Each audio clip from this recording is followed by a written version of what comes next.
under O2O and also facilitating it according to your coaching style. So for example, I think a lot of times you don't really understand how PDP works, stuff like that, right? So I think I have attached 2 resources here as well for you to refer more on how you as a team leaders deliver or implement the PDP implementation actually. So I think, yeah, this is the part that I wish that you guys can embed it during O2O, then you're directing about PDPs, because O2O is the best way for you to implement the SMART goal, to understand them, and also to have the selfish goal, because this is for them to actually find the relevance for them in doing the executing the task. Okay. Yep. So all in all, I think I have a bit over time, but yeah, all in all, this is actually not your PM job. If you think that, this is all of your, VPPM need to guard, yes, definitely VPPM, one of the responsibility is actually to guard all these things happening, but you actually standing as a team leaders, it means that you have the responsibility to taking care of all of your members' experience by introducing or even by implementing all of the standard that I have mentioned here before. Because in a way, we want to develop leadership, right? We want to develop leaders. We want people to find their own, the best version of themselves, and that is why we have all these system that we have in order to measure and in order to track our members how satisfied are they. Okay, and then yes, lastly, we as one BD function, okay, there is no like, you are PM or you are FL. There's nothing similar about, this is we're all in different teams, but all in all, the things that we're contributing is to BD, actually, to the function that you're fighting, to the things that you want to do. Because at the end of the day, PM FL is just the back office to actually supporting the entire thing that you do. And yeah, so let's grow our product, which is our IG or even EVA, right? Because BD handling 2 products in a way. So let's grow our product by growing our people. Okay, so I think this is the part I want to deliver to you all. Okay, and thank you for having me. I want to go for another commission to deliver this already. Yeah, thank you so much. And if you have more even questions, right, you can either ask Eugene or even you can ask me regarding on how to specifically track about the entire PM implementation or stuff like that. Or if you have difficulties in terms of like finding your own relevancy in terms towards the implementation, stuff like that, right? Feel free to always find me, or even you can directly ask your VPPM, because I believe that they are more than willing to help you, because a lot of times VPPM want to drive a lot of things is actually collaborating, need to be collaborate together with all of the product heads. Okay. Yep. Thanks everyone. I will go now. Thank you. Thank you. Thank you. Bye, boss. See you next time. Bye. Thanks for having me. Bye-bye, Gale. Let's thanks Gale and kick him out. He out already. Okay. Yeah. Thanks, Mahesh, for his enthusiasm. Yeah. So I think I'll just straight go in. Okay. We'll still do a check-in. Okay. Yeah. But can I have like a time, bitch, and minute taker? Okay. Let's see who want to volunteer. I'll send the slides again. It's here.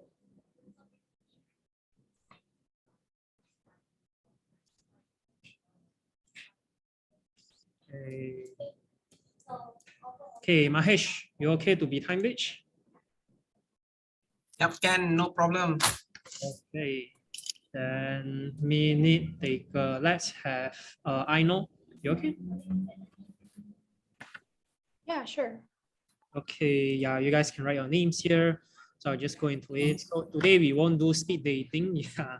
So second week not doing speed dating. So we'll do a test again also. And then this time, okay, I actually expected lesser people, but we can still share around now. So you guys can do the test. I'll give you 5 minutes. And then after 5 minutes, we can share around, okay?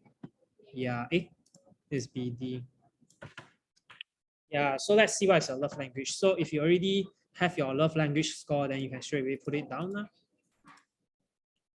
Yeah, I mean, you don't need to remember the exact score.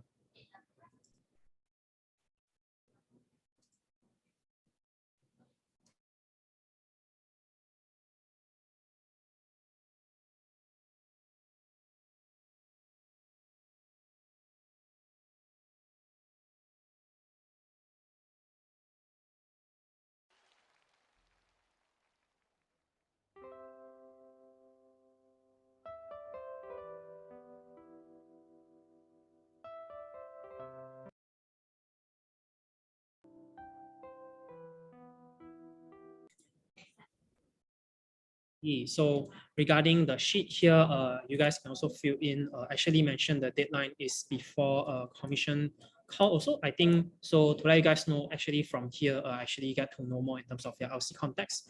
Then like for example, R&D can also amend more. So for example, actually right now, today we design it to be more suited towards team leaders. It's also because based on the O2Os and then the R&D, the context corrector. Yeah, I think here we also just straight away bring everyone into the existing data here. So unfortunately for this week, our sales momentum isn't as high as last week. So you can see here, compare last week here, especially for the EWA sales performance, it's actually dropped a lot in terms of the lead contactor also. So I think this would be the part that is more worrying about. Yeah, then I think from here, so you can see, so green color that I put here is because you have more progress compared to last week already. Yeah, so good job on that, that you have further progress compared to last commission call that I met you guys. Yeah, but this data here is until last Sunday, okay? So if you started this week, then it wouldn't be updated here yet. But the reason why I still put a red color is because for this one, is because you have a lot of lead generated, but a lot of your lead haven't been contacted. Like I think some of you guys are even 0 like that. So those are the, I would say if it's below 25%, I would consider it alarming that you have a lot of leads on hand. But again, you're not contacting, then your partner will then respond to you if you're not contacting. And also actually for now, the things that we should strive for is lead response and first meeting. I would say the amount here is still considered low. So if you are below 30, actually by right now you're in sales peak, right? You should have a lot of leads, like at least 30 already, because you need to consider like not every lead will partner with you. And then when the funnel goes lower and lower, it goes lesser and lesser. Then in order to get your first meeting and also MOA signed, you will need more leads that you have contacted and reach out to also. Yeah, so maybe some of you guys that have leads that are more quality, then it can also be reflected here. So if you're actually the average, right, on this score is actually 7%. Yeah, 6.8, 6.9, around 7%.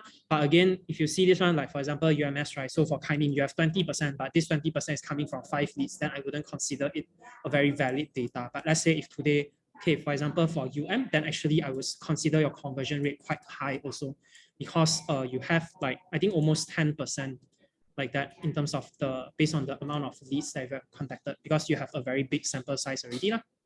Yeah. So, and also keep in mind in terms of your GVA also, so this is for the whole summer one. Yeah, same goes with the lead response and also first meeting. Yeah. So I think here we'll also share everyone in terms of for some tips regarding sales management, right? So in case you don't know, but I hope you know, 80% of sales require 5 follow-up calls. So when I'm talking about follow-up, it's not the lead follow-up here, because here we already changed it to lead response. It's based on partner response to you. But after you first contacted them, do you send a follow-up email with them or do you, pop their LinkedIn again?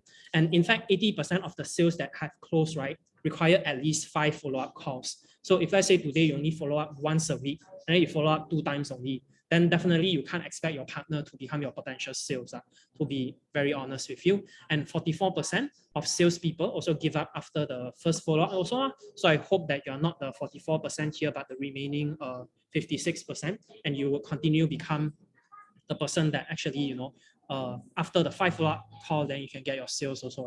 Yeah, but I understand that in terms of sales wise, if you do a very huge amount, sometimes it may be energy draining also. So that's why I'm sharing you the tips. So in terms of lead follow-up, right, to let you guys know. So I think some of you guys probably generate a lot of leads, like maybe the start of your term, right? And then you just contact a lot of them, and then okay, then afterwards you need to regenerate. Like some of you guys also contact and generate every day. But I think here I can share you guys in terms of for OGV, right? So they have the pre-attraction, attraction, consideration, all those experience. So I think you guys are familiar with it also. Actually, this whole funnel, right? The whole customer flow is actually the same thing with our partner flow also. Yeah, so it's the same thing of lead generation market research. And then for OGV, right? They do the whole peak to actually generate contact, secure first meeting like that. Yeah. But actually we can do the same, but we squeeze it into around 3 weeks like that. And then we repeat the process after 3 weeks. So, and again, we also need to try and error early, right? So you can't like generate 100 leads and then contact 100 leads like that, but you can actually, go batch by batch, 20 per batch, like that, for example, so that you're not doing the same thing, generating leads every single day. Right. So what do I mean by this? So I'll show you in a calendar, right? Here's how I do my lead generation and contacting strategy. So again, this is just my tips, okay? If it really doesn't fit you, it's fine. But for me, this thing fits me very well, that I don't need to do research every single day because it's quite tiring. I just keep it towards these 2 days to generate all my lead one batch, okay? Then I don't need to contact partner every single day also. The first contact, I schedule it on this day, like that. So normally it's Friday, is have prayers, and then Monday people are more busy. So the preferred date I normally contact is Wednesday and Thursday, that people will be more free lah. So my first contact here, and then I follow up every 2 to 3 working days. So after 2 working days, then I follow up like that. Then from here, I know that, okay, I don't need to check my email every single day. Not to say completely don't need lah, but because I already batch all, let's say 20 leads, right? One batch, okay, contact here, follow up here, second follow up, third follow up, final follow up, like that. Yeah, so it's actually more energy saving, at least for me also lah. And then probably if let's say your lead respond around these few days, right? Then you can straight away reply them also. You don't need to wait until the like 16 like that, then you reply your leads. If they reply earlier, then it's a good thing lah. But again, you need to understand that most of your partners would definitely be busy. So that's why you need to consistently follow up. And the follow-up frequency need to be actually like quite frequent. So it's 2 working days, I would consider it actually optimum already. So if you follow up once a week, I would consider it super slow, and maybe people will forget already lah. Yeah, so this is actually the same thing. Yeah, so follow up every 3 working days, and then definitely you don't contact during holidays also. And then at the same time, while you do the batching like this, right, you can also have a bird's eye view on who responded. So you can just update on your own spreadsheet. So I use a tool like this. You can just copy paste this thing, and then okay, all the leads is at the same progress like that. So all of them is lead contacted and then lead follow up again like that. Then those maybe some, okay, let's say this one respond already. And this is the actual sales sheet I have, but this is last year one. Yeah. So let's say the company actually responded, then I know I need to prioritize like this. Yeah. But I know, okay, my follow up is on which few days, and then I can manage it more effectively. Yeah. So I think that's all for like sales batching, like this tip. So any question for this?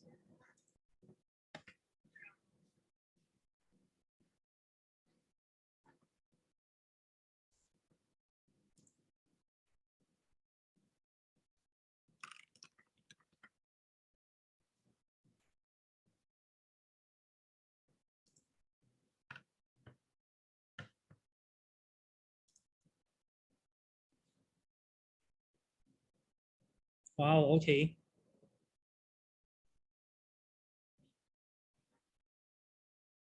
For others?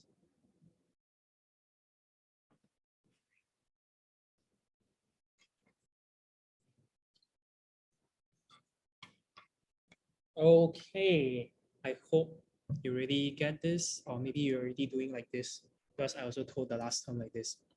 Yeah, anyways, yeah, so let's go into managerial principle. Yeah, so I think probably some of you guys are already facing your team issue already, and then saying, oh, my team momentum is a bit low, and then team not progressing. So let's, take out the pen and paper, okay? So we'll do a little activity. Yeah, so I want you guys to actually, just take out your pen and paper, start doing that. Hey, it's a good thing, man. Yeah, and then just be honest with yourself lah. Yeah, so I'll give you guys 6 minutes. So I want you guys to list down all the things. Yeah. Okay, maybe I don't need 6 minutes actually. I think 5 minutes. Timekeeper, how many time? 5 minutes. Yeah, so list down all the things that you have done as a LCVP or team leader. Yeah, so I'll play some music. And then, but you don't need to type in the chat, but I think just for you to really think about it based on the things that you listed down. And then do you constantly spend time to coach your member? Or I don't know, is it you just let your member throw them to the sea and then let them run themselves like that? Yeah, hopefully not. And then do you consciously connect your member with the picture of how BD contributes to the development of our projects and initiative? Yeah, do they even know in terms of why BD exists? And then do you lead by example to ensure your members learn from you? And do you often take the tasks that your member couldn't finish? Yeah, hopefully not. And do you often take over the task to ensure the quality of it? Yeah. So these few things are the things that you can think about based on the list, the things you list here, right? I mean, if you have did any of it, I would say it's very normal because it's your first time being an LCVP also. Like maybe some of you guys, not the first time being team leader, but then again here, we are here to learn, right? Yeah. So now I'll break you guys into breakout rooms, a group of, let's see, 3. Okay. This is the optimal number. Okay. So I'll break you guys in groups of 3, and then I'll let you guys share with each other. Okay. But I wouldn't open the breakout room first. So to let you guys know how it will work, right? So I'll have a list of questions here, and then also how wait, sorry, I'll break you guys into pair. Not enough time. Yeah. Okay, but one group will have 3 people lah. Yeah, but like I'll change questions so you guys can share among these questions lah. Yeah, and then I'll also send in the chat in terms of after, let's say, 3 minutes up, 2 minutes up, like that. Yeah, and we'll start as the first one, you know, that you guys share with each other. What do you usually do as the LCVP or team leader? Okay, so I'll open the rooms right now. Yeah, and I'll also send in the broadcast. So I'll also open a timer.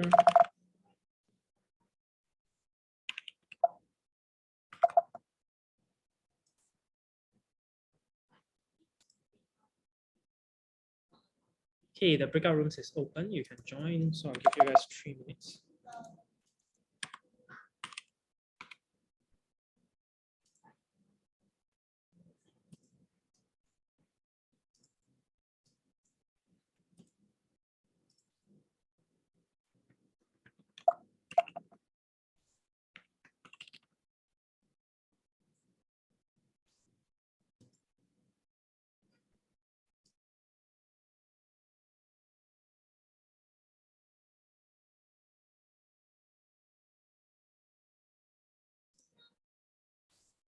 As members. Yep, that's my sharing. Thank you. Okay, thank you, Zakwan. Snap, snap. Okay, I like how you mentioned, okay, we are responsible for that. Okay, so then here the whole session, right, is actually coming back towards one thing we call a managerial principle. So it's actually this whole table, but what does it even mean, right? I hope that you had this during your transition, but if you didn't have, I'm not surprised. Okay, at least I know some of you guys have. Yeah, but anyways, so here I'll talk about this. So you can see here, right? If let's say you're a team member, you only need to manage yourself, but if you're a team leader, you need to manage others. And then if you're LCVP, then you need to manage people who are managing others, which are team leaders. And then for me, as an MCVP, I'm managing functions, right? Which means I'm managing you guys, the managers who are managing the managers, which are managing others. And then based on different roles that you are in, different level, I would say, you need to apply different principles. So that's why we always say, like, how to say, some people, when the member go to team leader, they a bit cannot adapt. They still do a groundwork, but then they don't let the member have enough learning like that. So when you're a member, you don't need much managerial competence, but your functional competence, you need a lot, okay? But when you go higher and higher, right, like for example, even for me, actually by now, I don't need that many functional competence, but I need to have a lot of managerial competence, which is more on the leadership part. Yeah. So here's a picture in terms of, you know, okay, you manage a member, and then let's say you being managed by an LCVP, or you as the LCVP manage your team leaders, like this. Yeah. So again, like let's say for me, right, I don't need that many functional competence, honestly speaking, and I don't run sales as much anymore like that. But mainly I need to learn how to manage you guys here. Yeah. So that's this saying, we say the higher one's level in Isaac is, the higher is the managerial competence acquirement instead of functional one. Yeah. So what is actually the principles that we should actually practice or uphold, like as a LCVP? Okay, so you can click back this document. Maybe the team leader one would be different, but this one here I mentioned is more on LCVP. And then I think you also maybe heard something that we mentioned before is being a director or team leader is like 50% execution, 50% team management. But then being team leader, you're 70 or even 80% team management, and then just 20% execution. Then coming to my level, actually, you guys are the one running the things, right? So I need to ensure, okay, you guys are running things effectively. So definitely the work value is to embrace the managerial work. Yeah, so managing other people. So you're no longer directly in charge of the operation anymore. And also succession planning or synergy or cost function. Probably the parts are going to share about how Annie is doing. So like ensuring the team is communicating, and then also role modeling also. And then also you'll spend a lot of time on coaching and facilitation, the coordination part, and then also ensuring the whole process is efficient and high quality. So what does it even mean by ensuring process is efficient? Is that you are not the person doing it, but you need to ensure that your team is doing it effectively. Okay, ensure that they are doing effectively. And maybe some of you guys would build trackers. Maybe some of you guys would have certain team practices. Like for example, I have the tracker here, right, for you guys to input these few things to ensure that the process is more effective like that. And then I let you guys know, oh, this is how you can utilize HubSpot like that. So that's part of the process. Yeah, and definitely your skill is more on the empowerment part. So you need to delegate the task to them, and then ensure their performance are being managed well, track well, coach them, R&R them, and then also the strategic management. Like when you start term, you set the functional direction. Let's say going halfway, we are going in the wrong direction. We need to quickly pivot it. So you are the person steering the wheel like that. Yeah, you're not the person like I'll say like ensuring the boat is moving, but you're ensuring the boat is going in the right direction. Okay, yeah, hope you get what I mean. So I think here, right, I also like to dive deeper into two things, which is facilitation part and then also the engagement part, but I'll park it under R&R. Okay, so which comes the title of the session, like managerial principle, facilitation and engagement.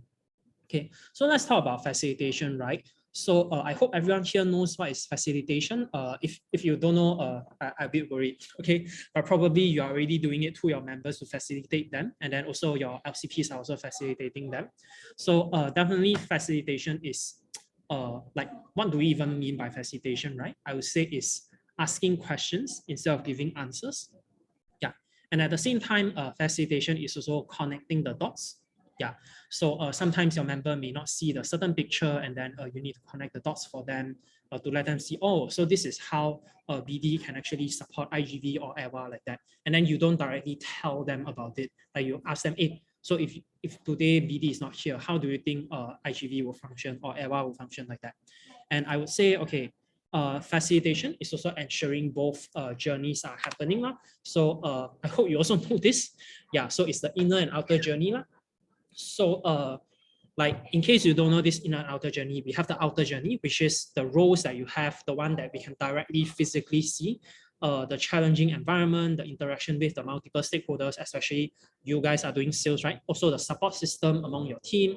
And then we do the facilitation, it's actually more on the inner journey part. So we set goals with our team members, help them reflect on their experience, and then also help them understand who they are, understand their personal value, and then so that they can reinvent themselves. But I would say this part is more on themselves. And you can see here there's an infinity, right? So 8 dots, all of it need to exist, then the impact would happen, okay? So, and I can straight away tell you, right, without the outer journey, you cannot facilitate any inner journey. Like today, imagine if your member didn't run any operation, then you ask them, what do you learn? Nothing.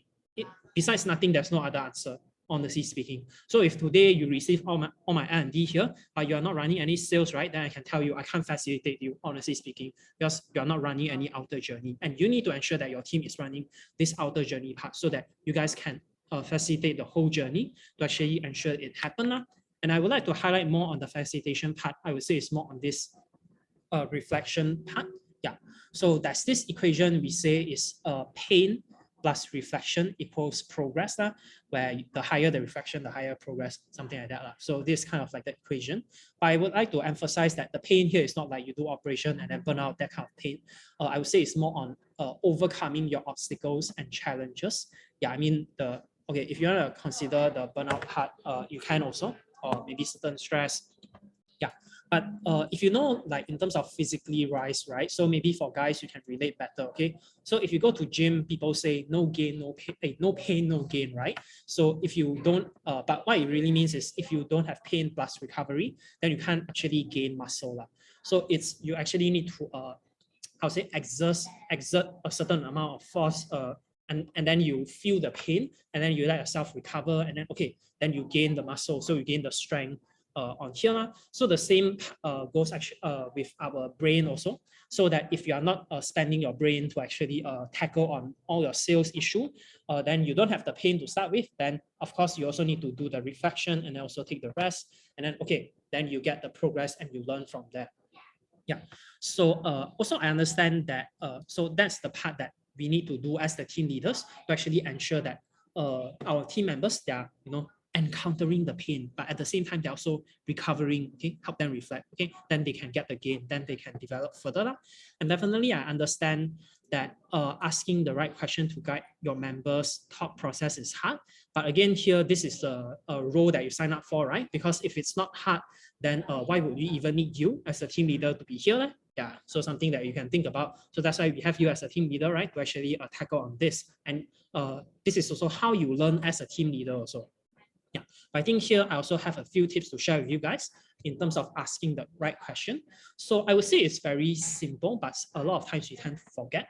Yeah, so the first one is definitely be very clear in terms of what you want to find out. So or what you want to have conversation about, right? So is it that you hope that the member can see, oh, this picture in terms of like how both synergy teams can work with each other? Is it that you want to let them see, okay, how can they do market research more effectively? Like ask them certain questions like that, like have you do this, have you do that? After you do this, how do you think that you can improve further? Like that. Yeah. And then I think the second part I would say is more for issues wise. So if I say today you hope to help them see certain picture, right? Then maybe this second tip wouldn't be that applicable, but you can always go towards this stuff. So pay attention to always ask the empowering questions. And then meaning these questions are normally solution oriented also. And then these are often the how questions. So in terms of how can we achieve this goal? How can I make a better job? How can I best use this resource also?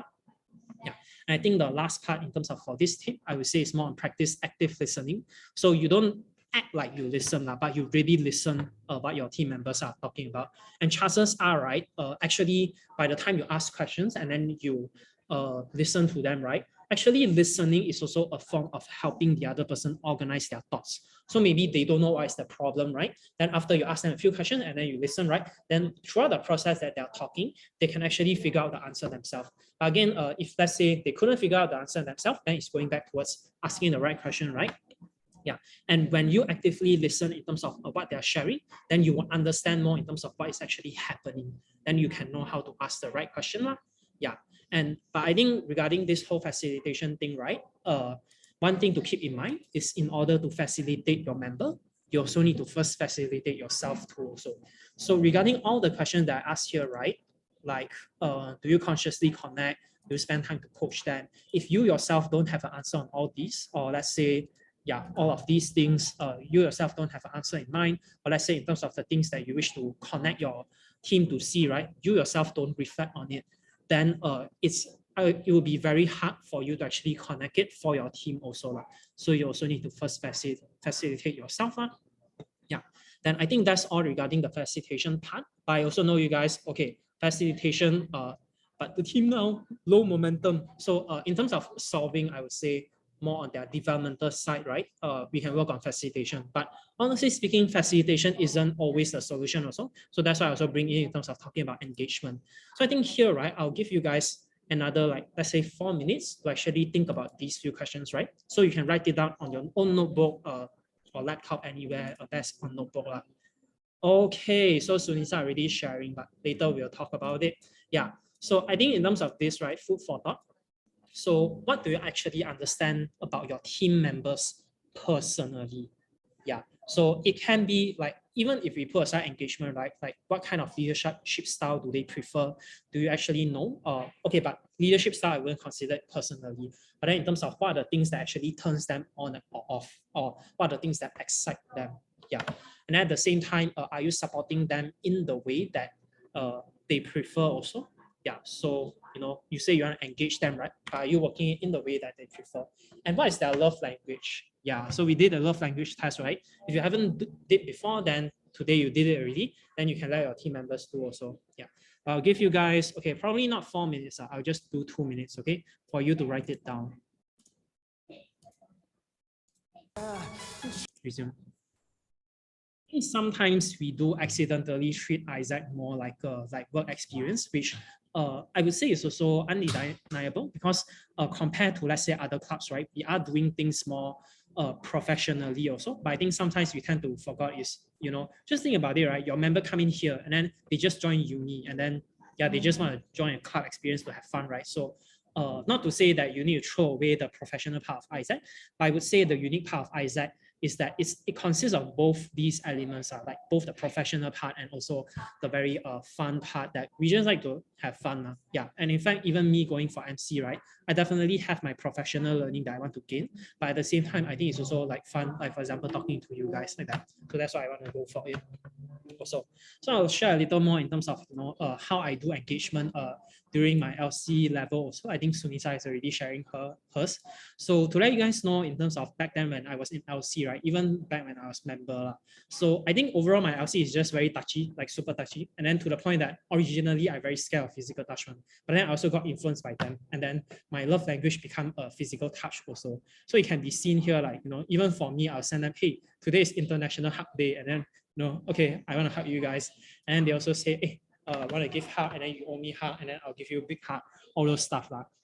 Yeah, so I would say, at least in my experience wise, physical elements was a very important element. So back then when I was member here, you can see we also have like first team dinner, and then okay, maybe some of you guys find it a bit cringe, right? But even all of us have the team dinner, then we also take a photo like this, and after the team meeting, we also take a photo and post. So it's not only like how to say, let's say we have the call and then okay, take photo like that, and then we have the past photo here, and then we also do one thing very often is we just go library, right, for the sake of going for library. I mean, so because we know all the Isaacers will be there, and then it's either we do our own stuff or maybe we do Isaac stuff in the library together, and then we also do stupid shit like that. So what I mean by stupid shit is I just take an Insta story to promote both of them. Like, yeah, just promote them. How to say? Okay, who want to date them? Then you can go and find me. So do this stupid shit. So yeah, maybe this kind of stupid shit I would say is considered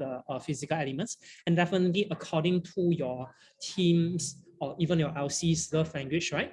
You can work on different things also. Like maybe some people it's more on the quality time, or some people like just like compliments like that. For example, I know Sunisa like a lot of compliments, okay, but I think she also like physical touch. But anyways, yeah, and even in virtual terms, right, it's actually the same. So back then when I was LCP, then I also have the like late night conversation with my LCEB, like just have the it's like stupid convo. And even though I'm a very physical touch person, but I think in virtual terms it sort of got translated in quality time. I mean, your love language changed among time, but then like I think probably quality time or words of affirmation would be able to temporarily replace the physical touch also.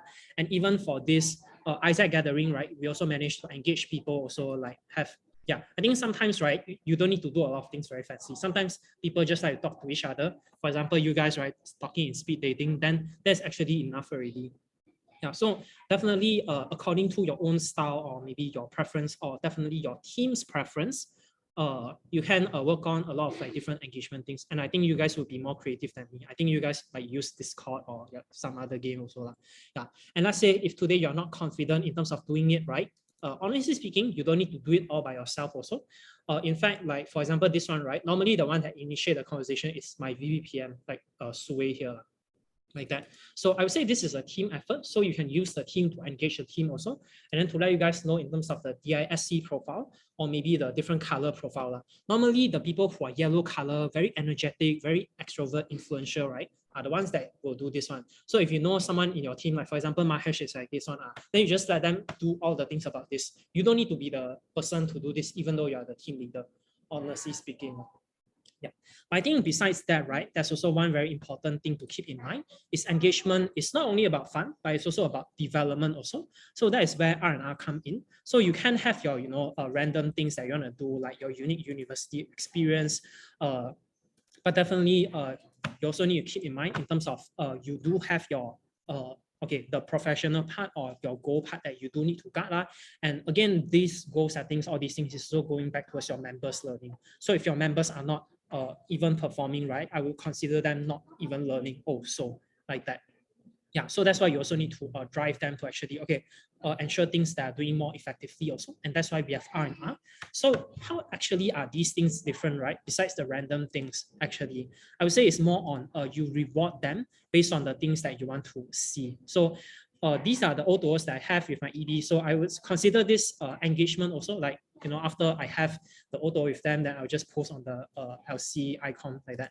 Yeah, and then I also put a code here, not code lah. So it's also recognizing them that they have put in certain effort there. Okay, then they have put in certain effort, and I will recognize them based on this effort. So moving on, next example would be this one. So this was a message like simple. So maybe for people who like words of affirmation, right, then this is more applicable. So this is also appreciation post that I share with my director that time. I know because that time we changed virtual, then she's in the IGV team, then have a lot of innovation. Then I know the IGV directors are like quite burnt out. So that's why I just do something as simple as this. Then it actually boosts up her motivation. And then she also share on her own Insta story also. Yeah, and then also I think next one here also. So it's also sometimes people like gifts also. So you can also give them gifts like drinks. So for this member of mine, then she likes to drink the bawang chaji like that. So during the camp that we had, then she do a lot of the agenda management work and deliver session.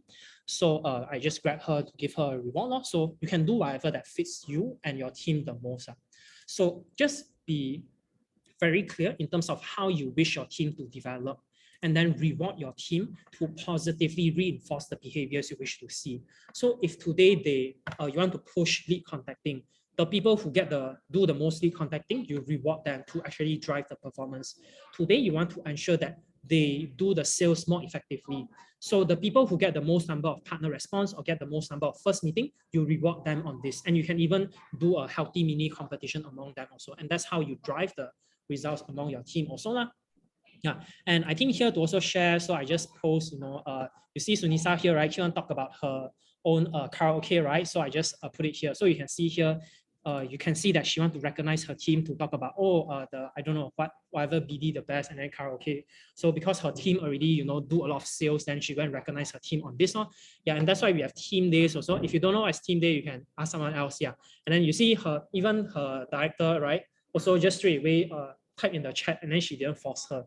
Yeah, I hope that she didn't force her actually, but anyways, yeah. So I think that's all regarding for today on the managerial principle, facilitation, and engagement. Hope you guys can also utilize this to engage your team better also.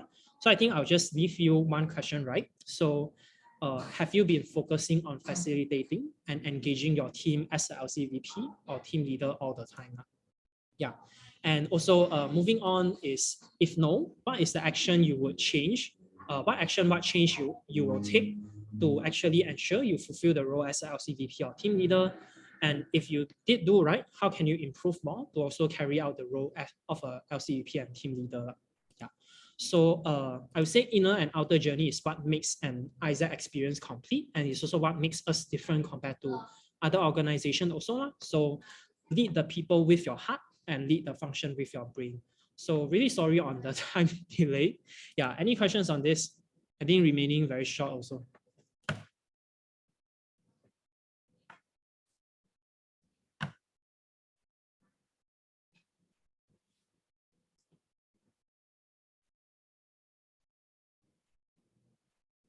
No questions for team management?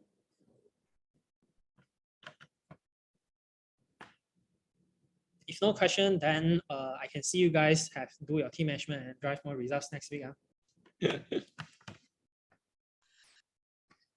Actually, I have a question. in terms of like the team management, right? One of my manager mentioned that what he's doing in BD actually like it's not similar with what he want to achieve in terms of his career. Yeah, so in terms of this is like what will be your next action? Because I sometimes I also feel that you know feel that he or she might leave, yeah, like after this term because of this reason as well. Okay, I think that would be a different aspect compared to okay, maybe related to facilitation. But I think regarding on this, mini taker, help me take, by the way. Yeah, I think this one I can answer also. Yeah, so I think first thing is to recognize or be honest with yourself if this thing really isn't like what this person is doing in sales really isn't related to what this person want in the future, right? I think it's fine to admit. For example, if today your member wants to be like, I don't know, do Olympics in swimming, then if you tell your member, you know, doing sales can help you achieve swimming medal, then that's just bullshit. Yeah. But I think here maybe you can also connect with them, like why did they even join your team in the first place, or even want to join this function, or let's say joining this function, what are the things that this person still want to develop and learn like that? Because I mean, yes, the career part is important, but honestly speaking, not everything is also related to career. And then I would say also is what are the things that they can explore in Isaac, right? No matter it's sales or leadership part, I would say it's also applicable towards across other industry or other roles also. Yeah, because let's say the member that you have wishes to have their own company, or let's say not even company, but wishes to be a manager, then definitely taking up a leadership role is important. Yeah. But even if this person don't want to take up leadership role in the future, but what they do in sales, I mean, maybe you can ask yourself, maybe you have the answer. Is it really not completely not related, or how to say, like really can't help this person learn? Like you do all these market research, right? You not learn anything like that. And maybe even in terms of talking to partner, like do you really not learn anything? I don't believe, like honestly speaking. Yeah. Okay.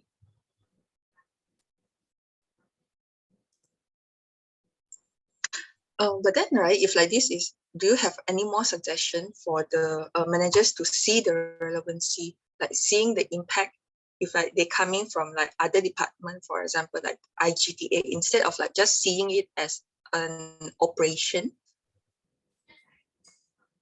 Seeing, yeah, like seeing what we do is like, yeah, actually like creating impact.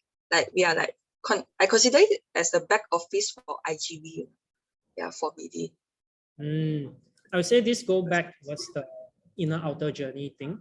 So without one, the other cannot exist like that. So what do I mean by this, right? So probably now, let's say the partner realization haven't come, or let's say IGV realization haven't come, then maybe it might be harder for this person to see. But I think, and why am I even referencing for IGV realization, right? Is you want them to see the impact. But like I can tell you, right, you can't tell someone an impact.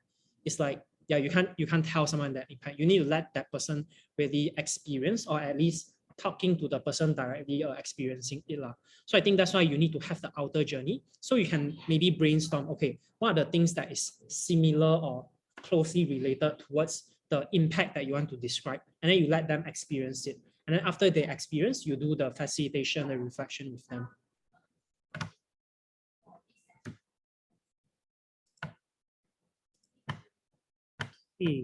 Hope it answers your question. I don't know. Okay, anyways, yeah, I think that's all for the Q&A answer. If you have any further questions, you can always ask, like you can write here or you can write in the group. Yeah. So again, this is the preparation audit resource. If you have anything you want to ask about preparation audit, you can reach out to me or type in the group also. And here's the commission t-shirt, okay? So buy it, guys. I have it here already, looks good. And then UM also bought all of it, and then she let her team to wear it during their team day also. Anyways, yeah, so I think that's all. And then you guys can also type down the feedback then after the feedback, we'll take a photo. Yeah, and you guys can also put down your call to action here so that you don't remember, you don't forget what you need to do afterwards. Here.